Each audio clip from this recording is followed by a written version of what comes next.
Olá, minha gente, tudo bom?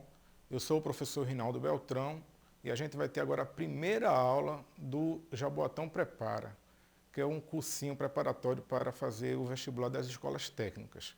É um projeto maravilhoso da nossa prefeitura e que já botou milhares de alunos nas escolas técnicas. E agora é a sua vez. Então, nesses próximos sábados, a gente vai estar se encontrando para resolver questões justamente dos conteúdos que vão cair nos vestibulares, tanto das escolas técnicas estaduais como do IFPE. E aí eu peço que você se dedique, que você estude, porque eu tenho certeza que o esforço vai valer a pena, ok? A gente preparou um material que está organizado de forma que as questões do mesmo conteúdo, elas estão agrupadas e em cada sábado a gente vai estar estudando um ou mais conteúdos justamente desses assuntos que vão cair na prova do vestibular da escola técnica, ok? Vamos começar? Então hoje a gente vai ter o capítulo 1 de matemática, que a gente vai tratar dos seguintes assuntos: mapas, croquis e outras representações gráficas. A gente também vai ver figuras bidimensionais e tridimensionais e coordenadas cartesianas, ok? Então vamos lá para a primeira questão. Então a primeira questão ela diz assim: ó, observe o mapa abaixo. Ele mostra uma parte do bairro onde Gabriela mora. Gabriela estava na Praça dos Coqueiros e passou na padaria antes de ir para casa. Qual dos caminhos Gabriela fez para chegar em casa? Então veja só, a gente tem aqui, ó, eu aumentei o desenho, né, para ficar melhor da gente analisar. A Praça dos Coqueiros, né, onde ela está, né, é a primeira carinha que tem aí, e o destino dela vai ser a casa dela, a casa de Gabriela. Então, para ela fazer esse caminho, então lembrando que a gente tem que passar pela padaria, tá? Ela teve que pegar a Rua das Margaridas, tá certo?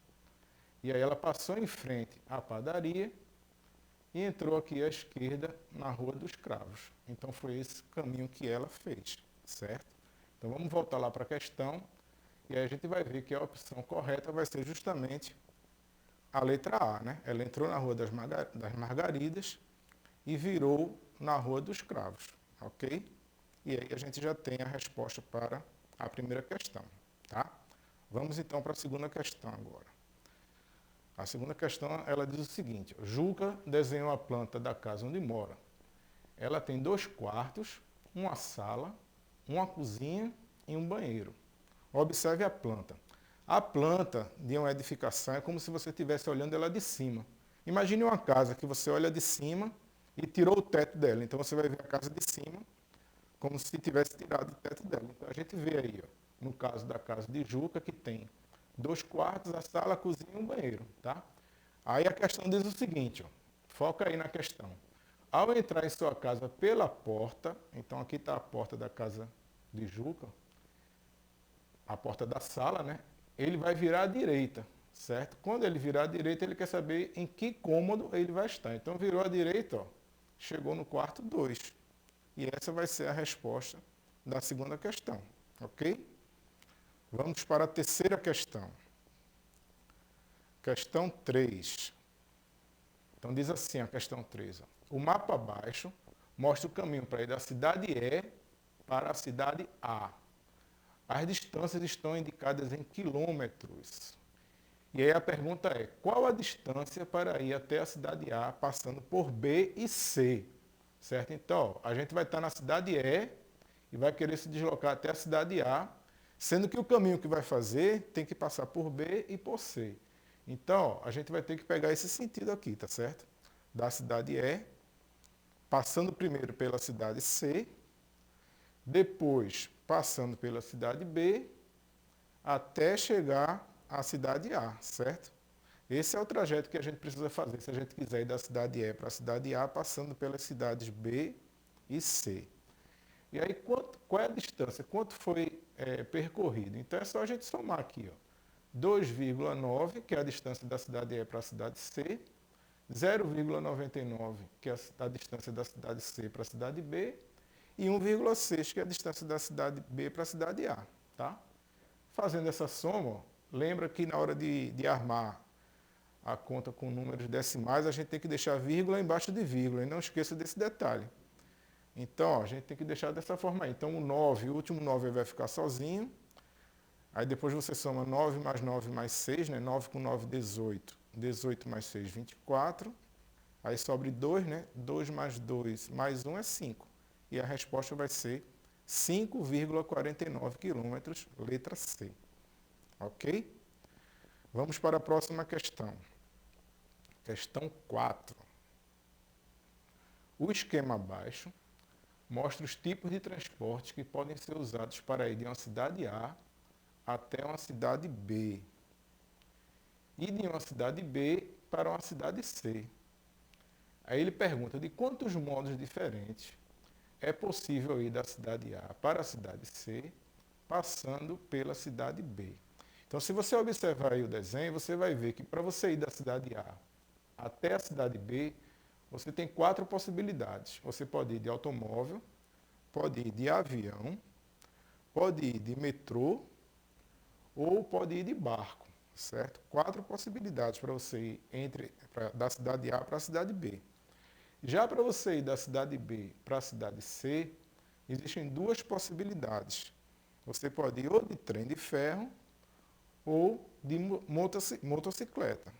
Então a gente tem 4 possibilidades para ir da cidade A para a cidade B e 2 possibilidades para ir da cidade B para a cidade C. Para eu saber, então, o total de possibilidades para ir de A para C, certo? Então, você pode ver aí na tela, de A para B são 4 modos, de B para C são 2 modos. E aí, basta multiplicar, 4 vezes 2. É o princípio fundamental da contagem. A gente multiplica as possibilidades de A para B com as possibilidades de B para C. 4 vezes 2 igual a 8. E aí a gente encontra a resposta aqui na letra D. Ok? Vamos agora para a questão 5. Então vamos lá olhar na tela. Questão 5. A figura ao lado apresenta uma planificação de um cubo, tá? A planificação, o cubo é uma figura tridimensional, né? Que a gente normalmente associa a um dado, o dado de jogar, né? E aí a planificação dele é como se você cortasse ele e colocasse ele no plano. Então é como se ele tivesse todo cortadinho e tivesse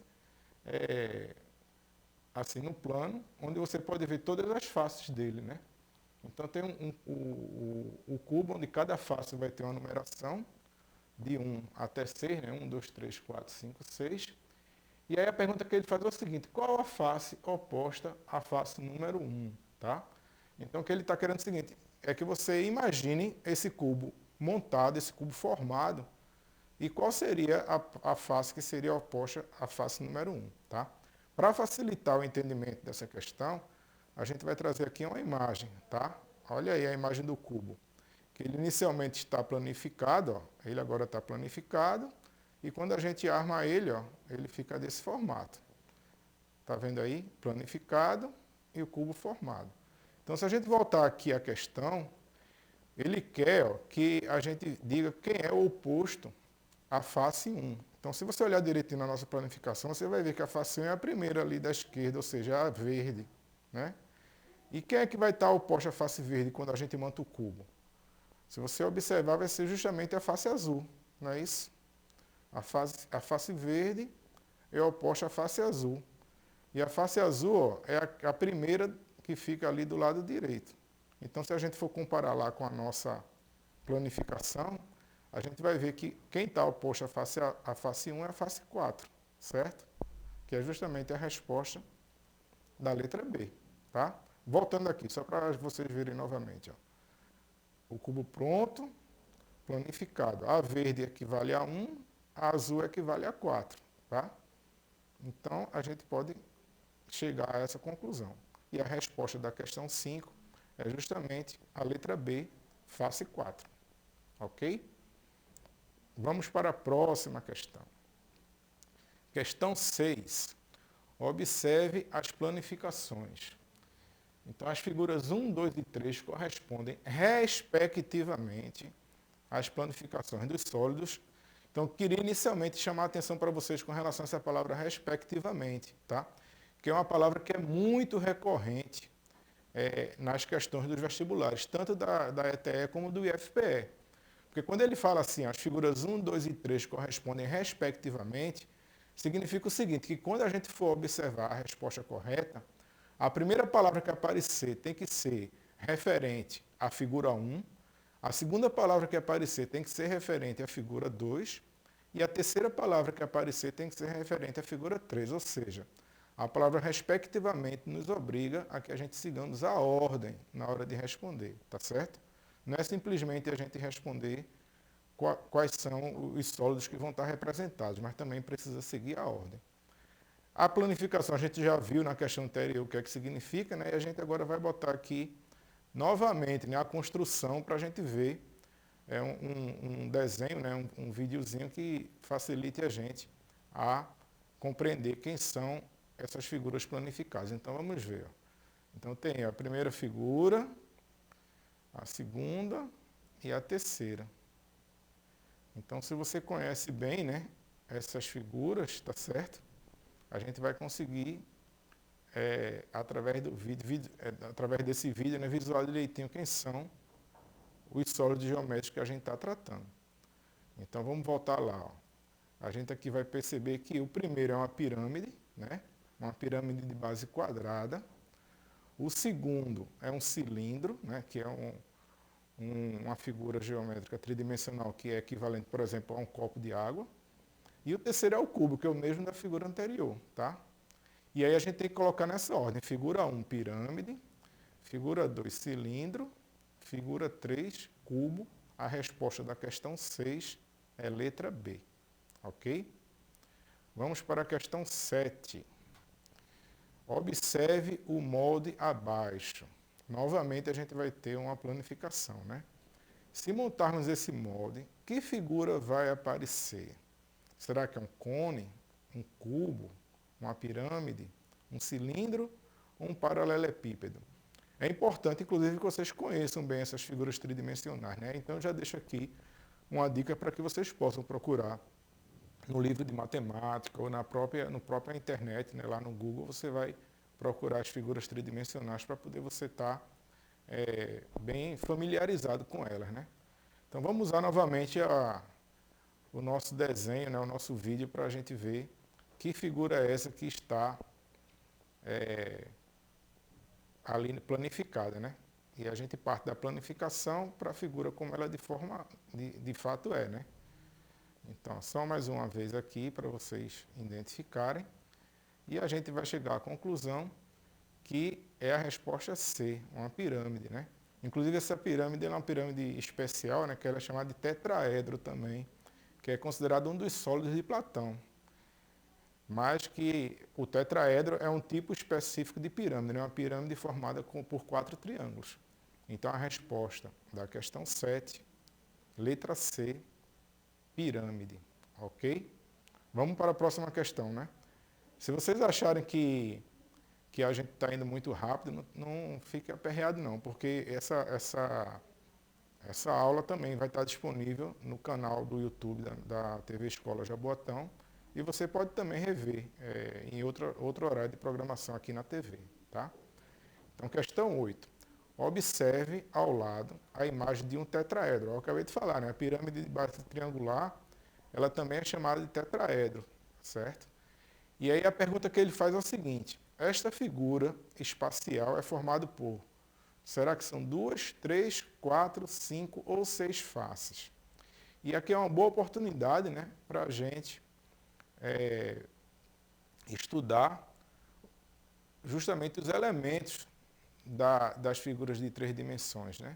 Então eu apresento aí um desenho, uma pirâmide de base quadrada, onde a gente tem justamente os 3 elementos principais de qualquer figura tridimensional, né? Que é o vértice, a aresta e a face, tá bom? Então o vértice é o que a gente pode chamar popularmente de quina, né? As quinas da figura geométrica tridimensional, né? Então é a pontinha dela lá, tá certo? É o vértice. Então, por exemplo, essa pirâmide que está aí do desenho de base quadrangular, você pode observar que ela vai ter 5 vértices, né? Um vértice em cima que está apontado e ela tem mais 4 embaixo, né? Já o tetraedro, ele possui 4 vértices. Então, esse é o primeiro elemento. O segundo elemento é a aresta, né? A aresta é justamente a linha, né, que vai ser justamente o encontro de dois lados da figura tridimensional, né? Que está ali representado de vermelho, né? E a face é justamente o que seria, o que você pode dizer assim, do lado, né, da figura tridimensional, essa parte aí de amarelo, tá certo? Então, toda figura tridimensional, né, a gente vai estar observando os vértices, as arestas e a face. E aí, com relação à face, se você for lá para a pergunta que a gente precisa responder, que é justamente a respeito do tetraedro, você vai observar que ele tem exatamente 4 faces. Então, a resposta para a questão 8 é letra C, tá? O tetraedro, ele possui 4 faces, ok? Vamos para a próxima questão. Questão 9. Já está aí na tela para você. Então, eu tenho uma figura tridimensional aí, tá certo? Que é um paralelepípedo. E ele pergunta, ele diz assim, observe, né, a figura, né, que tem 2 faces dele que está pintada de cinza aí. E ele faz a pergunta, qual figura a seguir melhor representa a planificação deste sólido? Então, essa questão ela já é um pouco diferente das outras que a gente viu até aqui, né? Porque até agora a gente estava vendo questões onde ele apresentava a planificação e pedia para a gente tentar imaginar qual é o sólido que seria formado com aquela planificação. E agora ele faz ao contrário, né? Ele mostra o sólido e quer que a gente identifique qual é a planificação. E aí o que a gente precisa observar, né? Tem até um videozinho aqui para facilitar na... Eita, eu pensei que nesse tinha vídeo, mas não tem não. Aí já está a resposta direto. Agora veja bem, o que é que a gente precisa observar nessa questão para chegar à resposta correta? É que, se você observar a figura lá, o paralelepípedo, você vai ver que ele tem 2 faces, que ela tem um lado em comum, tem uma aresta em comum, tá certo? Então a gente precisa levar isso em consideração. E são 2 faces de tamanhos diferentes. Então não pode ser a letra A, porque a letra A pintou de cinza 2 faces de tamanhos iguais. A letra B não pode ser, porque são 2 faces de tamanhos diferentes, mas elas não têm uma aresta em comum. Na letra C são 2 faces de tamanhos iguais, então também não pode ser. E aí a gente ficaria com a opção da letra D, que são 2 faces, que elas têm tamanhos diferentes, mas possuem uma aresta em comum. Então, por isso que a resposta da questão 9 é a letra D. Ok? Vamos continuar, né? Questão 10. Na questão 10 agora a gente vai tratar de plano cartesiano. Tá? Então ele diz aí, ó, vê comigo aqui na tela. No plano cartesiano abaixo estão assinalados os pontos P e Q. E aí ele pergunta, quais são as coordenadas dos pontos P e Q nesse plano cartesiano? Então é importante a gente falar algumas coisas a respeito do plano cartesiano. Né? Primeiro que ele é formado, né, por 2 retas ortogonais, ou seja, são 2 retas que elas formam entre si um ângulo reto, tá certo? A reta que está na horizontal a gente chama de reta X, e a reta que está na vertical a gente chama ela de reta Y. E aí qualquer ponto que a gente possa marcar no plano cartesiano, ele vai ter suas coordenadas, ou seja, ele vai ter qual é o número dela, o valor dela referente à reta X, certo? E também referente à reta Y. Sempre o primeiro número da coordenada do ponto vai ser referente à reta X. E o segundo número da reta, da coordenada do ponto, vai ser referente à reta Y, tá? Então você tem que sempre estar prestando atenção com relação a essa questão, tá certo? O primeiro número da coordenada sempre é referente à reta X e o segundo ponto da coordenada sempre é referente à reta Y. Outro detalhe também importante é o seguinte, que quando o ponto está sobre aquela reta, certo? Significa que o valor dele vai ser, o valor dele em relação à reta oposta vai ser sempre 0, né? E é isso que a gente vai levar em consideração na hora da gente identificar quais são as coordenadas do ponto P e do ponto Q. Porque você pode ver que o ponto P ele está sobre a reta Y, certo? Sobre o eixo Y. E o ponto Q está sobre o eixo X, certo? Então, vê bem. O ponto P, como ele está sobre o eixo Y, então significa que a coordenada referente ao eixo X dele vai ser 0. Porque ele não tem nenhum valor agregado justamente ao eixo X. Então, ele vai ser 0, porque ele vai estar sobre o eixo Y. E como ele está marcando o valor 1 no eixo Y, então a coordenada do ponto P vai ser 0 e 1, certo? Já o ponto Q, como ele está sobre o eixo X, significa que o valor dele com relação ao eixo Y é 0. Então ele vai ser, como ele está também sobre o ponto 1 da reta X, então ele vai ser o ponto 1 e 0. Então por isso que a gente chega a essa solução aí para a questão 10, que as coordenadas no ponto P será 0 e 1, e as coordenadas no ponto Q será 1 e 0. Ok?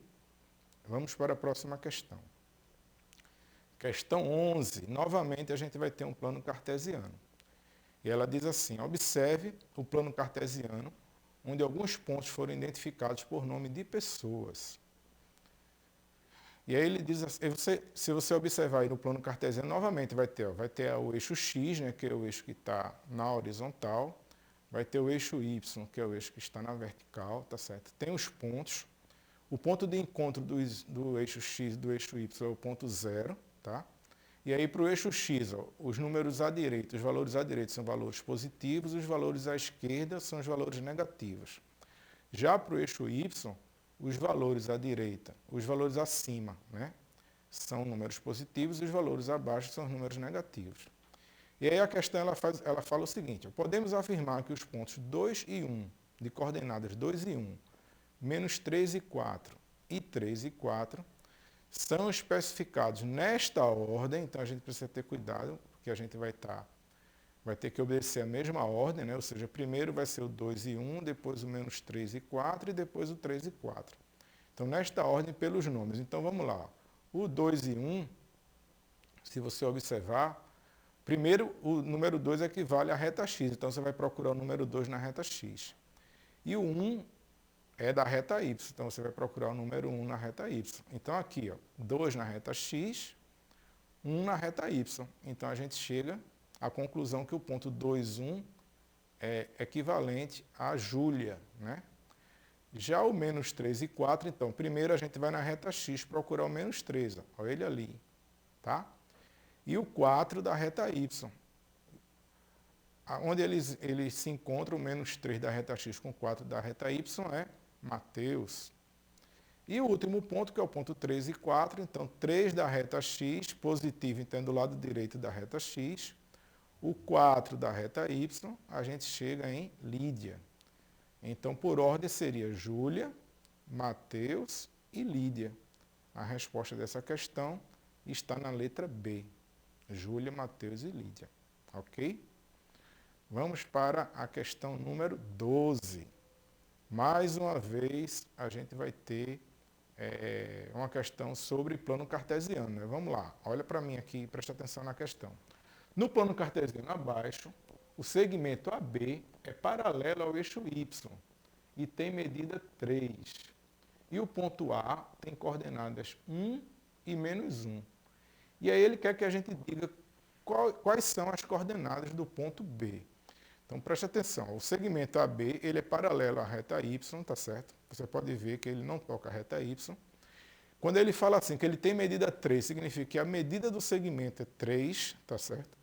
3 unidades lá, ele não especifica se é centímetro, se é decímetro, a gente vai considerar 3. Então significa que se você pegar uma régua, medir de A até B, vai dar 3, tá certo?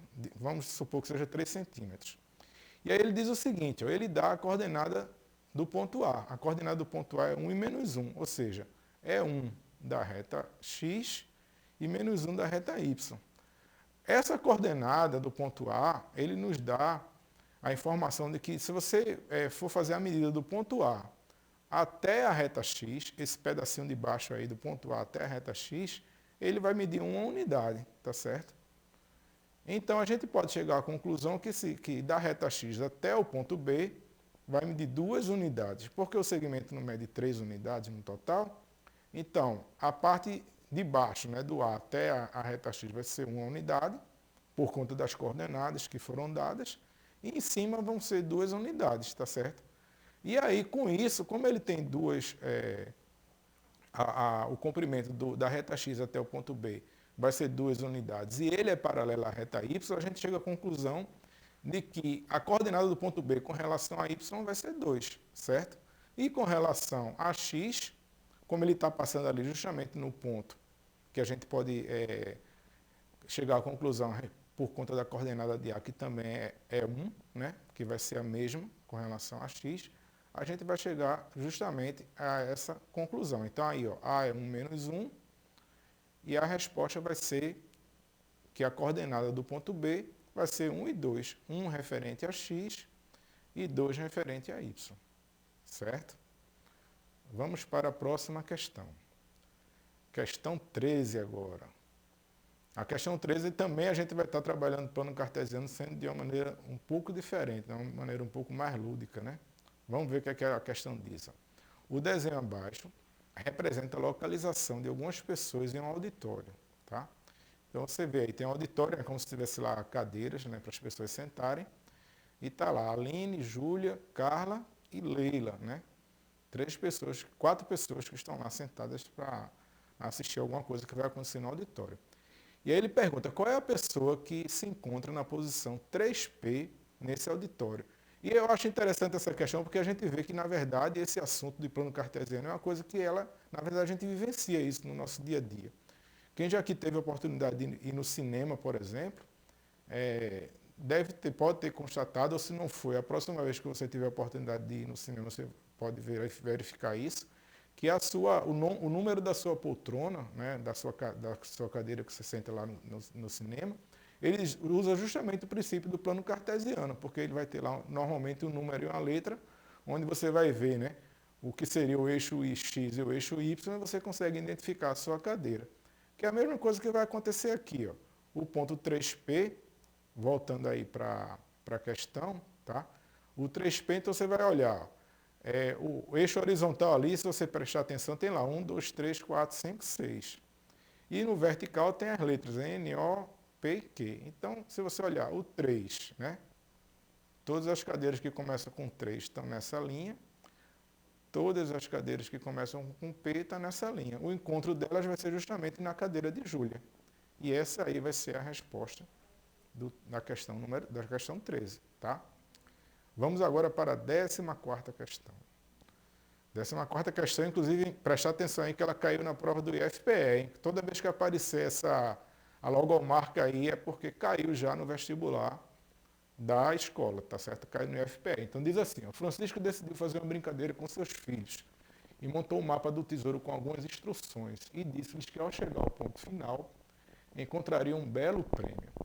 As instruções foram: ande 200 metros na direção norte, ande 120 metros na direção leste, ande 50 metros na direção sul, ande 40 metros na direção oeste. Luiz, um de seus filhos, decidiu colocar em prática o que acabara de aprender na escola. Em alguns minutos ele descobriu qual seria a menor distância entre o ponto de partida e o ponto de chegada mostrado no mapa. Assim sendo, a distância calculada por Luiz foi de... E aí a gente vai tentar agora, vamos analisar essa questão. Botei aí até a rosa dos ventos para nos orientar onde é norte, sul, leste e oeste. Então, ó, ele andou para o norte, 200 metros, depois 120 metros para o leste, 50 metros para o sul e 40 metros para o oeste. A partida e a chegada. E ele quer que a gente descubra qual é essa distância. Para isso, a gente vai precisar, ó, a gente vai ver que forma um triângulo aí, ó, onde esse lado do triângulo, ele mede 150 metros, que é justamente a diferença entre os 200 metros para o norte e os 50 metros para o sul. E esse outro lado mede 80 metros, que é justamente a diferença entre os 120 que ele andou para o leste e os 40 metros que ele andou para o oeste. A gente precisa descobrir essa distância aqui. Eu tenho um triângulo retângulo e eu vou precisar calcular um dos lados do triângulo retângulo. para isso eu vou usar o teorema de Pitágoras, que diz que o quadrado da hipotenusa é igual à soma do quadrado dos catetos, como mostra esse desenho aí. Ó. Se eu fizer um quadrado com a medida do lado da hipotenusa, ele vai ser exatamente a área da medida dos outros dois quadrados que eu faço com os catetos. Então, voltando aqui para a questão, eu vou ter um triângulo, um lado medindo 150, o outro 80 e o outro x. E aí eu armo o teorema de Pitágoras, x ao quadrado igual a 150 ao quadrado mais 80 ao quadrado. 150 ao quadrado é 22.500, que é 150 vezes 150. 80 ao quadrado é 80 vezes 80, dá 6.400. A gente somando, então fica x ao quadrado igual a 28.900. E x vai ser a raiz quadrada de 28.900. A gente aqui vai descartar a possibilidade de valor negativo, porque a gente está trabalhando com unidade de medida. E a gente chega à conclusão de que o valor da distância, a distância final para a distância inicial seria de 170 metros. Ok? E a gente chega à conclusão da questão 14. A questão 15 é a última questão que tem no capítulo 1 da apostila, mas essa questão ela vai ficar como tarefa de casa, para você responder, e no próximo sábado a gente vai começar justamente com essa questão, tá certo? A gente vai ficando por aqui, fique com Deus e até a próxima aula.